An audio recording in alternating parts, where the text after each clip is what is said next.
Hello everyone, and welcome to another episode of Cut Rate Commander, the series in which we take a look at low-price commanders and make budget decks with them. My name is Grazzet, and today we'll be looking at the hardboiled detective Eloise Nephalia Sleuth. Before we continue, be sure to like, comment, and subscribe if you like this content and would like me to continue making more videos like this in the future. And if you're feeling particularly generous, feel free to buy me a coffee at the link in the description to keep me caffeinated as I work on more builds. Also, be sure to stick around until the end of the video to see who won last week's poll and what commanders you can vote for an upcoming episode. So with that out of the way, let's start by taking a look at the commander and playstyle. Eloise Nephalia Sleuth is a 4/4 human rogue that costs 3, a blue and a black, with the following abilities. Whenever another creature you control dies, investigate. Whenever you sacrifice a token, surveil 1. Possessing a mid-size CMC and typical stat block for the cost, Eloise's abilities indicate that her goal is to get us extra value as our creatures die, as well as when we sack our own tokens. Looking at her first ability, it simply creates a clue token whenever one of our own creatures dies, generating us some potential card draw whenever our opponents or we send our creatures to the bin. Additionally, since we are creating an artifact token whenever this procs, it can serve as an easy way to get additional artifacts into play to enable any effects that benefit from this. Moving on to Eloise's second ability, which pairs nicely with her first, allowing us to surveil 1 whenever we crack the clues she creates or sack any other type of token for value. Much like Scry, allowing us to manipulate the top of our deck with the added benefit of sending the cards to the grave instead of to the bottom to help us set up our graveyard for further use.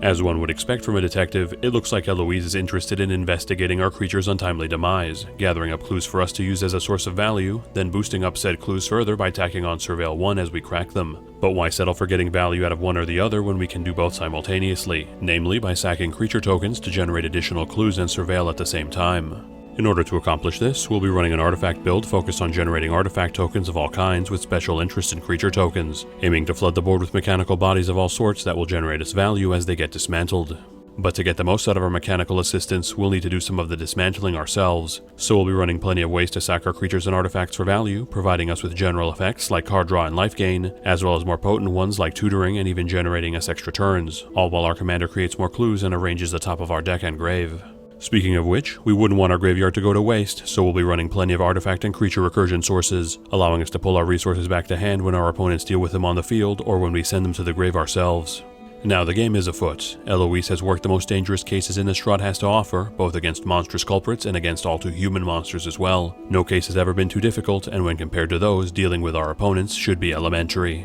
So now that we know a bit more about the commander and playstyle, let's start looking at the deck itself by starting with the creatures. Starting in the CMC 0 slot, we have its only entrant with Hangerback Walker, a XX artifact creature that ETBs with X+1/+1 counters on it. When it dies, creates X/1/1 flying artifact tokens, X being equal to the number of +1/+1 counters on it, and we can tap to put an additional +1/+1 counter on it, making it a scalable threat that we can grow over time that leaves behind a swarm of evasive bodies when we or our opponents send it to the bin. The CMC 1 slot then brings us another single entry with Disciple of the Vault, a 1/1 who has target opponent lose a life whenever an artifact is sent to the grave from play, slowly draining out our opponents as we crack our tokens or sack our artifact creatures for value. The CMC 2 slot then starts us off with a trio of artifacts with Ethereum Sculptor, Baleful Strix, and Mirror Retriever. Ethereum Sculptor is a 1/2 that reduces the cost of artifact spells by 1, its cost reduction serving us well considering the amount of artifacts we'll be running in this build to get them on board faster.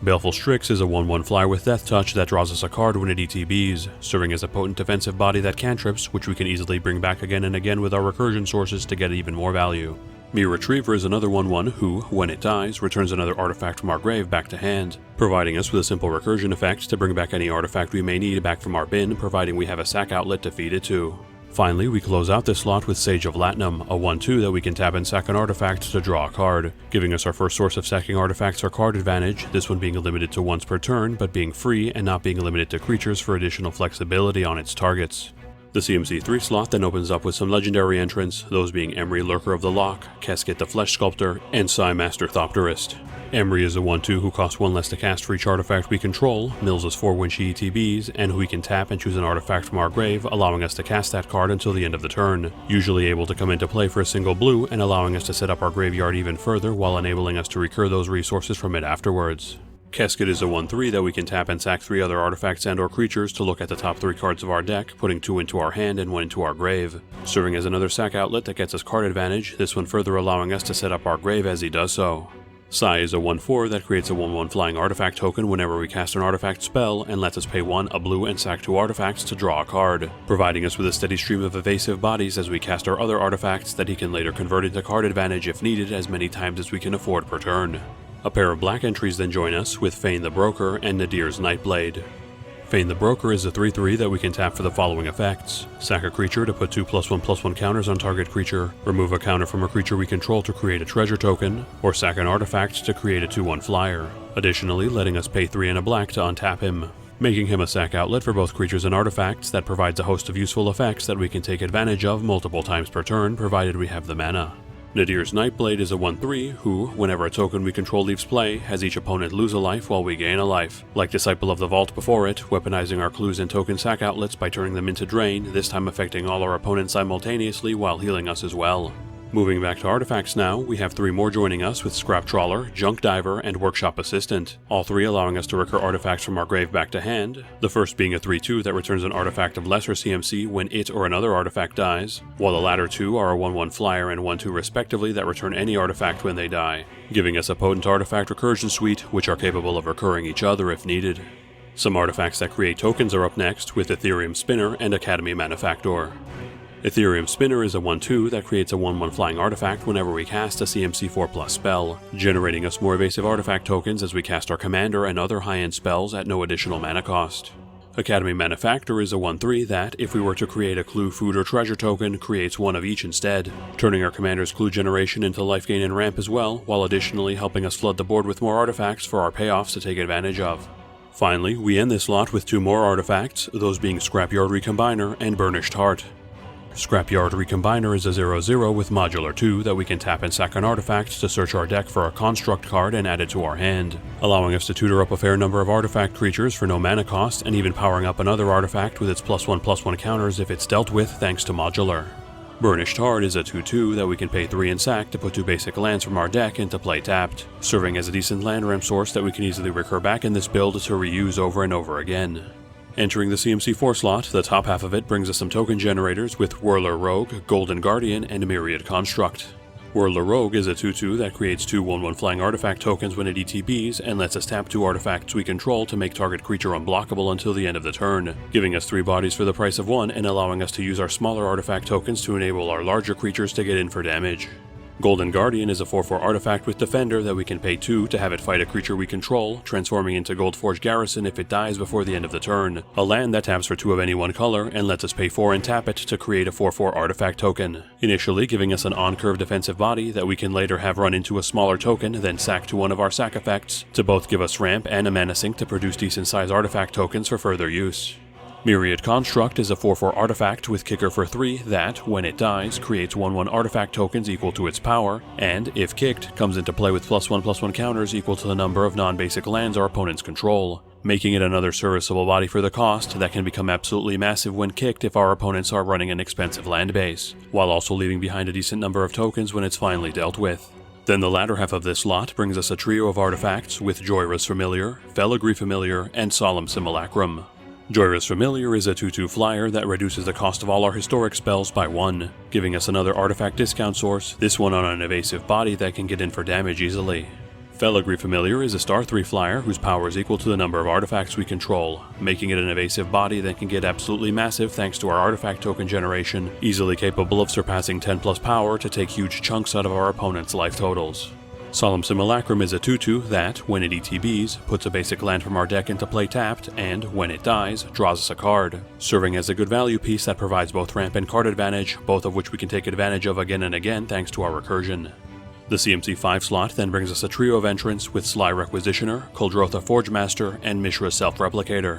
Sly Requisitioner is a 2/2 with Improvise that, when a non-token artifact we control is sent from the field to the grave, creates a 1/1 artifact token, hitting the field quickly thanks to letting our artifacts help pay for its cost, and even creating more tokens as our non-token artifacts are dealt with or sacked away. Kuldrotha Forgemaster is a 3/5 artifact that we can tap and sack 3 artifacts to in order to search our deck for any artifact and put it into play for free, making it possibly our most powerful artifact that not only serves as a sack outlet but a means to tutor up most of our deck directly into play for an absurd amount of utility. Mishra's Self-Replicator is a 2/2 artifact that, when we cast a historic spell, lets us pay 1 to have it create a token copy of itself, starting off small but quickly flooding the board with token copies of itself if left unchecked as we continue to play our other artifacts. Nearly at the end now, the CMC 6 slot brings us its 3 members with Marionette Master, Sharding Sphinx, and Steel Hellkite. Marionette Master is a 1/3 with Fabricate 3 that, whenever an artifact we control is sent from the field to the grave, has target opponent lose life equal to Marionette Master's power, letting us create artifact tokens or power itself up with counters thanks to Fabricate, and, when we power it up with certain other artifact payoffs we're running, can deal an absurd amount of damage per artifact destroyed or sacked to help us quickly close out games. Sharding Sphinx is a 4/4 artifact flyer that, when an artifact creature we control deals combat damage to a player, creates a 1/1 flying artifact token, quickly overwhelming the board with exponentially growing number of tokens turn after turn unless quickly dealt with. Steel Hellkite is a 5/5 artifact flyer that we can pay 2 to give +1/+0 until end of turn, and that, if it deals combat damage to a player, lets us pay X to destroy each non-land permanent that player controls equal to CMC X once per turn, serving as a big evasive body that, while not part of the token game plan, still provides great removal with its X effect to deal with back row and other permanents we would be unable to do so otherwise. Finally, reaching the CMC 7 slot, we come to our last 2 artifact creatures with Thought Monitor and Mere Battlesphere. Thought Monitor is a 2/2 flyer with affinity for artifacts that draws 2 when it ETBs, usually being castable for a single blue thanks to its affinity and our artifact-heavy build, resulting in good card advantage on an evasive body for an unbelievably low cost. Mere Battlesphere is a 4/7 that creates 4 1/1 Mere artifact tokens when it ETBs and, when it attacks, lets us tap X Mere to give itself +X/+0 and deal X damage to the defending player or Planeswalker that it's attacking, serving as a good top end that not only produces tokens but also weaponizes said tokens to empower itself and inflict burn for even more damage. That covers all our creatures, so let's move on to our instance. Skipping to the CMC 2 slot, we have a trio of removal spells with Go for the Throat, Power Word Kill, and Heartless Act. All 3 destroying target creature, the first being limited to non-artifacts, the second to non-angel, demon, devil, or dragon creatures, and the last to creatures without counters on them, instead removing 3 counters if they have any, making them all good removal options that, while a bit limiting, are still able to deal with most creature-based threats at a very low cost. The CMC 3 slot then gives us Stoic Rebuttal, which counters target spell and has Metalcraft, costing us 1 less if we control 3+ artifacts, serving as a good disruption source that benefits from our artifact-heavy playstyle. Finally, the CMC 4 slot brings us our last instant with Price of Fame, which destroys target creature and costs 2 less if it targets a legendary, allowing us to surveil 2 afterwards, making it a decent removal option that's particularly good with dealing with commanders that throw some card selection and graveyard setup in as a bonus. That covers all our instants, so let's move on to our sorceries. Our only 2 sorceries join us in the CMC 2 slot, those being Feed the Swarm and Rise and Shine.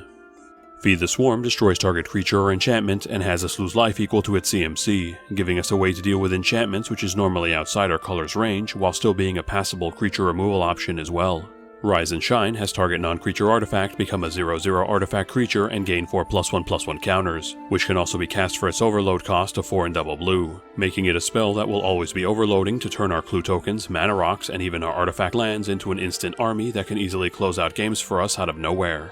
That covers all our sorceries, so let's move on to our enchantments. Skipping right to the CMC 3 slot, we have its 2 members with Malevolent Awakening and Mirrodin Besieged. Malevolent Awakening lets us pay 1 double black and sack a creature to return target creature from our grave back to hand, providing us with a sack outlet that, while a bit mana intensive compared to some of our other options, is not limited to artifacts in its recursion, giving us the option to return some of our flesh and blood creatures back to hand when necessary. Mirrodin Besieged, when it ETBs, has us choose either Mirrodin or Phyrexian. If Mirrodin is chosen, whenever we cast an artifact spell, we create a 1/1 artifact Mirror token, and if Phyrexian is chosen instead, on our end step, we draw a card and discard a card, then have target opponent lose the game if we have 15+ artifacts in our grave. Both modes being good for us, depending on if we need the extra token generation, or if we have enough artifacts in the bin to make use of its instant kill. Moving on to the CMC 4 slot, we start off with some blue entrants in the form of Efficient Construction, Thopter Spy Network, and the Antiquities War. Efficient Construction creates a 1/1 flying artifact token whenever we cast an artifact spell, giving us another steady stream of evasive artifact tokens as we cast our other artifacts that we can then use to sack or swing in with. Thopter Spy Network on our upkeep creates a 1/1 flying artifact token if we control an artifact, and when 1 or more of our artifacts deal combat damage to a player, we draw a card. Again, generating tokens for us and giving us a payoff for our evasive artifact bodies in the form of card advantage. The Antiquities War is a saga whose first 2 chapters let us look at the top 5 cards of our deck and put an artifact from among them into our hand while sending the rest to the bottom of the deck in a random order, while its last chapter turns all our artifacts into 5/5 artifact creatures until the end of the turn. Starting off with some card selection and card advantage that ends with a huge artifact animation effect that, while telegraphed, is still quite potent. Finally, we end our enchantments with Phyrexian Scriptures, another saga whose first chapter puts a +1/+1 counter on target creature and turns it into an artifact, its second chapter destroying all non-artifact creatures, and its third chapter exiling all our opponent's graveyards, making it a wipe that can dodge our commander and even exiles our opponent's resources from the bin in order to make sure it's gone for good. That covers all our enchantments, so let's move on to our artifacts. The CMC1 slot brings us a trio of entrants with Soul Ring, Executioner's Capsule, and Witch's Cauldron. Soul Ring taps for 2 colorless, which we run because it's the best mana rock in our format and also synergizes well with our artifact-heavy build for even more benefits. Executioner's Capsule lets us pay 1 a black, tap it and sack it to destroy target non-black creature, serving as a good form of removal that we can recur thanks to it being an artifact. Witch's Cauldron lets us pay 1 a black, tap it and sack a creature to gain a life and draw a card, making it a sack outlet that hits the board early and can convert our artifact tokens into card advantage and life gain while it procs our commander. Moving on to the CMC2 slot, we have some mana rock starting us off with Arcane Signet, which taps for any color in our commander's color identity, Dimir Signet, which we can pay 1 and tap to generate both our colors, Liquid Metal Torque, which taps for a colorless and we can also tap to make a non-land permanent an artifact until the end of the turn for some artifact synergies, and Ebony Fly, which comes into play tapped, taps for a colorless and we can pay 4 to roll a d6, turning it into an XX artifact flyer until the end of the turn equal to the result, that grants another attacking creature flying when it attacks, for a rock that can turn into damage when needed and granting our commander or other heavy hitter evasion as it does so. Then we end this slot with Cranial Plating and Time Sieve. Cranial Plating is an equipment that equips for 1 or attaches for double black, giving the equipped creature +1/+0 for each artifact we control, making it a huge damage payoff for our artifact heavy build that we can attach at instant speed to make it very tricky to block effectively. Time Sieve lets us tap it and sack 5 artifacts to take an additional turn, making it a very potent sack outlet that, if set up properly, can generate us multiple or potentially infinite back-to-back turns. The CMC3 slot then opens up with another mana rock, Commander Sphere, which taps for any color in our commander's color identity and we can sack to draw a card, giving us a ramp source that we can turn into draw and easily recur back with our artifact recursion sources to be used again. Then another sack outlet joins us with Ethereum Astrolab, which has flash and we can pay a black, tap and sack an artifact to draw a card, allowing us to turn our non-creature artifact tokens and other artifacts into card advantage as needed, all at instant speed. Then we wrap up this slot with its other 3 entrants, those being Golem Foundry, Nettle Cyst, and Skeleton Shard. Golem Foundry gets a charge counter whenever we cast an artifact spell, then lets us remove 3 counters from it to create a 3/3 artifact token, slowly pumping out decent sized tokens for us as we cast our other artifact spells for additional board presence. Nettle Cyst is an equipment with Living Weapon that equips for 2 and has the equipped creature gain +1/+1 for each artifact and enchantment we control. Like Cranial Plating before it, providing a big stat boost payoff for our artifacts that comes into play with its own body thanks to Living Weapon. Skeleton Shard lets us either pay 3 or a black and tap it to return target artifact creature from our grave back to hand, giving us a no-frills recursion source that doesn't require us to jump through any hoops to recur our resources. The CMC4 slot then gives us its single entry with Trading Post, which we can pay 1 and tap to generate one of the following effects. Discard a card to gain 4 life, pay 1 life to create a 0/1 goat token, sack a creature to return an artifact from our grave back to hand, or sacrifice an artifact to draw a card, making it a very potent sack outlet to give us both card advantage and recursion, while also being able to create tokens for us in a pinch. Finally, the CMC5 slot brings us our last 2 artifacts with Mirrorworks and Tamio's Journal. Mirrorworks lets us pay 2 whenever an artifact ETB is under our control to create a token copy of it, giving us the means to double up on our most powerful artifacts or even our tokens if we have the mana to spend. Tamio's Journal investigates on our upkeeps and we can tap it and sack 3 clue tokens to search our deck for any card and add it to our hand, serving as additional clue generation that we can later turn into a potent tutor effect that allows us to search up anything we may need at no mana cost. That covers all our artifacts, so let's move on to our Planeswalkers. Our only Planeswalker joins us in the CMC4 slot, that being Tezzeret the Schemer, who comes into play with 5 loyalty and has the following loyalty abilities. His +1 creates an artifact token we can sack to generate a mana of any color. His -2 gives target creature +X/-X, with X being equal to the number of artifacts we control. And his -7 gives us an emblem that, on the beginning of our combat phase, turns an artifact we control into a 5/5 artifact creature, providing us with plenty of utility as a ramp source, an artifact token generation source, a removal payoff for our artifacts, and whose ult can slowly turn all our clues and other artifacts into decent-sized bead sticks for even more board presence. That covers our Planeswalker, so let's move on to our land base. Starting with our mana lands, we have Command Tower, which taps for any color in our commander's color identity, Darkwater Catacombs, which we can pay 1 and tap to generate both our colors, Tainted Isle, which taps for colorless or either of our colors if we control a swamp, Sunken Hollow, which comes into play tapped unless we control 2 or more basic lands and taps for either of our colors, Choked Estuary, which comes into play tapped unless we reveal an island or swamp and taps for either of our colors, Myriad Landscape, which comes into play tapped, taps for colorless and we can pay 2, tap it and sack it to put 2 of the same basic land from our deck into play tapped, and finally Evolving Wilds and Terramorphic Expanse, both of which we can tap and sack to put a basic land from our deck into play tapped. Some artifact lands are up next, with Seed of Synod and Vault of Whispers, which tap for a blue and black respectively, Darksteel Citadel, which is indestructible and taps for a colorless, and Mistvault Bridge, which is also indestructible, comes into play tapped and taps for either our colors, all serving as ways to empower our artifact payoffs or to be sacked for value if necessary. Moving on to our utility lands, we start off with Bajuga Bog, Ghost Quarter, and Buried Ruin. Bajuga Bog comes into play tapped, taps for a black, and exiles target player's graveyard when it ETBs, making it a good source of player-specific graveyard hate from the land slot. Ghost Quarter taps for a colorless and we can tap it and sack it to destroy target land, letting its owner replace it with a basic from their deck, giving us a good way to snipe out our opponent's utility lands. Buried Ruin also taps for a colorless and we can pay 2, tap it and sack it to return target artifact from our grave back to hand, serving as another source of artifact recursion, this time from our land slot. Then we close out this slot with High Market and Phyrexia's Core, both of which tap for a colorless and let us sack something we control to gain a life, the former being limited to creatures and the latter to artifacts while costing 1 to do so, making them sack outlets that, while not too impressive, do allow us to sack our tokens to proc our commander with minimal investment. Lastly, we're running 10 islands and 9 swamps as our basics to fill out our land base. So now that we've covered all the cards in the deck, let's take a look at this deck's breakdown. This deck currently has 33 creatures including the commander, 5 instants, 2 sorceries, 6 enchantments, 17 artifacts, 1 planeswalker, and 36 lands. Looking at the stats that matter to our game plan, we have 43 cards that count as artifacts, 38 cards that care about artifacts, 20 sources of artifact token creation, 13 sack outlets, and 9 sources of artifact recursion, giving us a huge number of artifacts and synergies to take advantage of them, alongside various ways to generate artifact tokens and then sack them to enable our commander, and finally ending with various ways to get our artifacts back into play should we lose them or sack them for value. For general deck stats, we have 14 ramp sources, 12 card draw sources, 9 targeted removal sources, and 2 board wipes, giving us a fairly standard spread of our core stats across the board.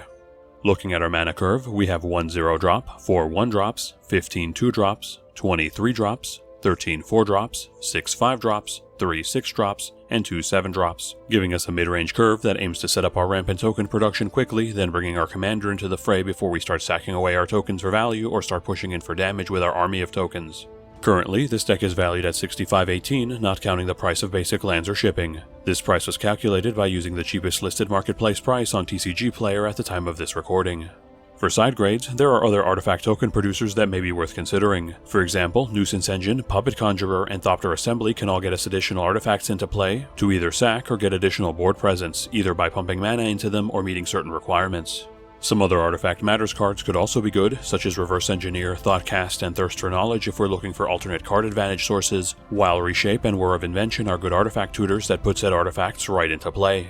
For upgrades, Shimmer Dragon turns all our artifacts into card advantage while sporting a big evasive and difficult to remove body. Pitiless Plunderer is a great source of treasure generation to give us both ramp and additional artifacts on board. Tezzeret Master Artificer, Agent of Bolas, and Master of the Bridge are all potent walkers that provide us with a multitude of effects that revolve around artifacts, while Retrofitter Foundry is a good mana sink that provides both artifact creation and artifact sacking. And finally, Urza High Artificer turns all our artifacts into ramp, creates an artifact payoff when he ETBs, and lets us pump mana into him to cast additional spells off the top of our deck for free, making him a potent addition but a costly one in both price and the table's goodwill towards you.